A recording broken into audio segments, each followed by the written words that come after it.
Alam mo ba kapatid, ang tatlong benepisyo ng pagpapatawad? Number 1, freedom from burden. Kapag nagpatawad ka, tinatanggal mo yung bigat ng bitterness at resentment sa puso mo.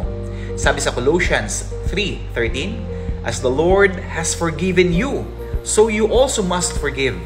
Number 2, healing of relationships. Forgiveness restores what anger and pride destroyed. Hindi lang instant, pero ito ang unang step para mag-heal ang relationships.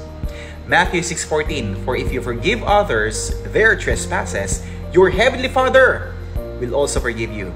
Number 3, reflecting God's love. Kapag nagpatawad ka, pinapakita mo na tunay nga na si Jesus ay namumuhay sa iyo. Si Jesus na nagmamahal at nagpapatawad kahit sa mga humusga at nanakit sa Kanya. Ephesians chapter 4, verse 32.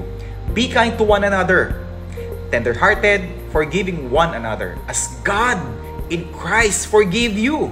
Kaya kapatid, tandaan mo, kapag hindi ka nagpatawad, ikaw mismo ang makukulong sa iyong mga galit at bigat.